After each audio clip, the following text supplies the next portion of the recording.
And so you've then got two challenges to deal with that this project is really addressing. You know, it's the first challenge about tackling climate change and developing in a low carbon way. But the second, of course, is the challenge of how to recover from the impacts of the pandemic. And, you know, in sub-Saharan Africa, as in most regions of the world, the economic and social impacts of the pandemic have been pretty severe. And so, you know, the same question remains for most countries is, well, with the resources we have, how do we come out of this? This project, I believe, brings up a team that is made up of local experiences with a view of a global perspective to the issues of both the pandemic and the climate change issues. Zambia is suffering quite hugely from the impacts of climate change. Being a Southern African country, it's getting hotter and it's getting drier, just according to the predictions that have been done by different kinds of research.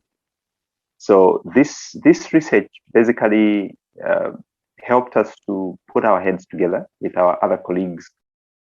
The team is open to suggestions from our end, because when you talk about policy analysis relating to a country, you always need to contextualize.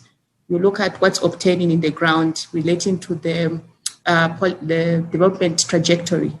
So you get to appreciate best practices with regarding policy analysis, how Ghana is approaching the policy analysis, and you also see that the policy landscape is different in different countries, but yet when you talk about climate change related issues, it's not a one size fits all.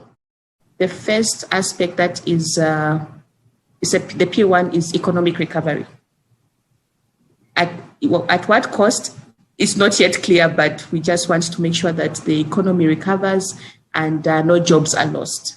You know, most of the times you find most of the projects that are being done in the developing world, in this case in Zambia, you find that they largely take a top-down approach, where someone decides on what Zambia needs, then brings the project to Zambia and asks people in Zambia to implement it. But in this case, in the case of this project, it's an issue where you actually, us who are based in the local countries or in specific countries, like in this case, Zambia and Ghana, were engaged and have been engaged right from the start to say, what are some of the key issues? How can we frame this proposal right from the start that addresses those issues? So just asking that question means that they are demanding something from us to bring something to the table, and they're hearing our voice as an echo in the partnership of the project.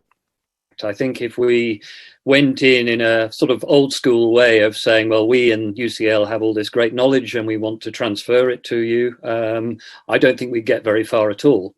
So, you know, from the start, we've really co-developed the project with our partners in Zambia and Ghana, the research institutes there. They, of course, have much more knowledge than we have in UCL about the reality on the ground. They have the stakeholder links, but they also have considerable research skills as well in both, you know, things like the interview skills we need because we're doing interviews with stakeholders, but also in terms of the use and application of quantitative models. As I speak now, we have actually interviewed 25 stakeholders, and all of them have been done through, you know, the virtual approach, which is the Zoom.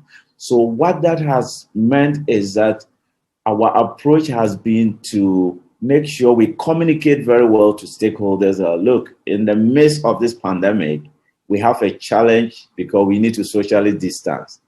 However, the opportunity that we have all been afforded is this virtual approach.